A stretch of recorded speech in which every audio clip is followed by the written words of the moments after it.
All right, hi, I'm Allison Guest, and I'm a science teacher and instructional coach at Maine South High School, and I'm going to talk to you today a little bit about learning walks.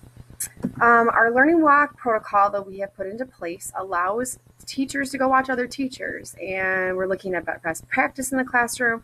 We're looking at student engagement, how are students learning in the classroom, and then being able to come back and reflect upon our own teaching. So the way that we've set up this protocol as we have allowed then teachers to meet then for 3 period sessions then once a quarter. And during that first quarter, we thought it would be a good idea then to norm our process. And so we've taken then readings from different walkthrough books and articles to look at how can we provide then descriptive and specific then data points that then allow for us not to judge other teachers or to have any bias then within the information that we're recording. So when we go and then look at 2 or 3 classrooms then within a given time period, we stay for about maybe 10 to 15 minutes.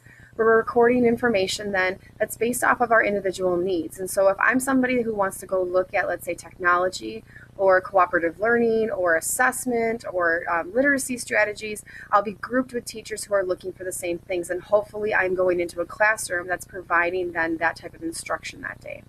When we come back, after we've watched those teachers, we have a debrief. So we do share outs. We have questions to kind of start us off of how did things go? What did you see? What did you see from the teacher? What did you see from the students?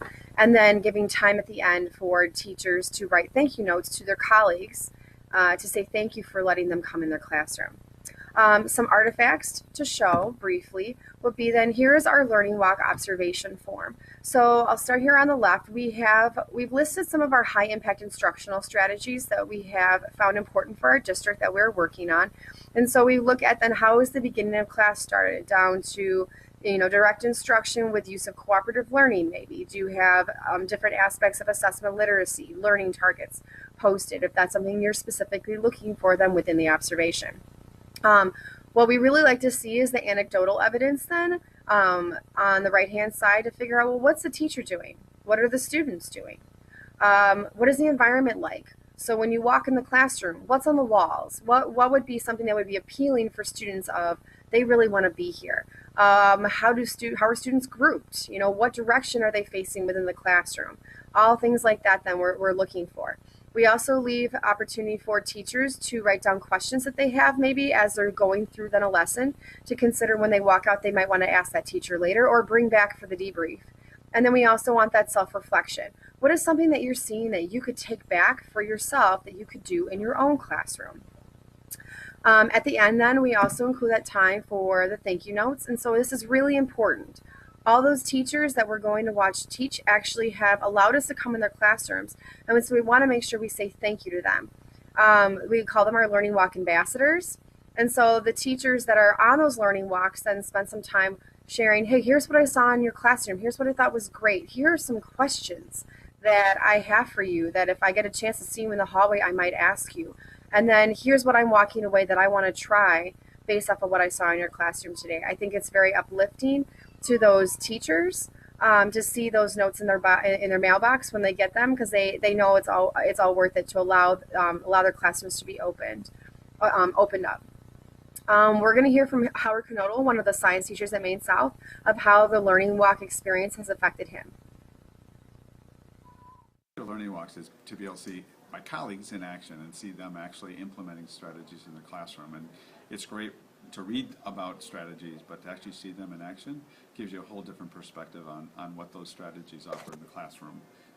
And actually I was able to see some of my students from my biology classes in action in other classrooms, so that was really cool to see them in a different class. And it also was useful that I saw my peers in action too. It is something really rewarding about seeing how your peers are doing things in classrooms, and it kind of gets you excited about the things that you can also do in your classroom. The second question you asked was, how has it impacted my practice? And again, being able to see the strategies in action enabled me to see and think about how the strategies would actually work in my classroom. And it actually gave me new ideas as well. I had used questioning strategies in my classroom, but not necessarily in the same way that I saw my peers using it. So to see a colleague use it in a different and unique way, just kind of spark some more interest and some more enthusiasm about saying, yeah, I could use this in a totally different way than I had ever thought about, and I could see and know that it would work in my classroom as well.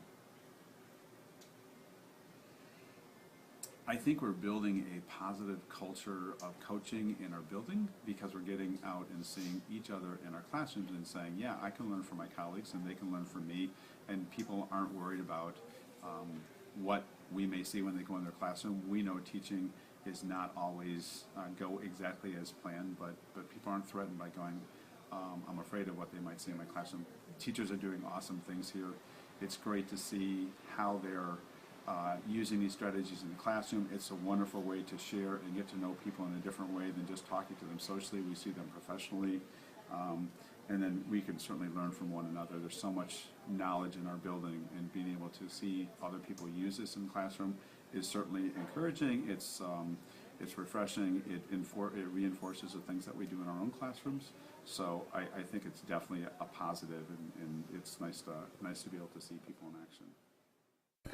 Hello again. I get to share with you also about our professional development support coaching plan. This plan is meant for teachers who had taken some professional development over the last year and want to work on stuff then throughout the year related to the workshop that they went to. I think we realized for as part of our PD that we were not doing as much follow-up with teachers as we could have been then to see the practice in the classroom. There's a lot of theory when it goes into going to a workshop, listening, hearing about strategies, but it's a matter of when you go into the classroom and try something for the first time, there's a big risk for you as the teacher and the students, because you recognize that our student's going to learn well with this new strategy. Is this going to increase student achievement? And so you're not quite sure. And so the plan was meant for then groups of teachers who want to get together that want to focus on a specific area, a specific strategy. So we looked at, maybe some people want to look at cooperative learning, technology, assessment literacy, just literacy within the content area, differentiated instruction. And you met in groups of 3 to 5 with an instructional coach, and you kind of developed your own plan of what you wanted to do. And so it's nice that you get to see how teachers then kind of implement then something in the classroom, come back, they debrief, very similar to the learning walk piece. But a great example, I have a group of teachers who are working on questioning strategies. And the group decided that each individual wanted to work on something different within the realm of questioning. And so we had to kind of differentiate based off of where each person was. And each teacher decided that they were going to then, we created lessons within our first meeting, and it was very small and short. And then they went to go implement, but they also decided they wanted to videotape. And so they videotaped then a small segment then of the questioning that they did in their classroom. They watched them, and then the next time when we came back, they shared out 5-minute clips then to showcase what they did. And then they talked about their successes and the failures of what they did in the classroom and how they were going to make it better for the next time, which I thought was very powerful. We've got other teams that are all on the same PLC. So they're working on cooperative learning or questioning or pieces of technology, and they're seeing what's working within a lesson that they're all doing then within their classes, which is great. This plan, I think, does a really nice job of doing that follow-up piece, so teachers don't feel they're alone. They don't feel that they're trying something, and they get to hear that it's going well or someone else is failing, and I think there's comfort in that. So really appreciate that you listened to all 4 of the coaching plans.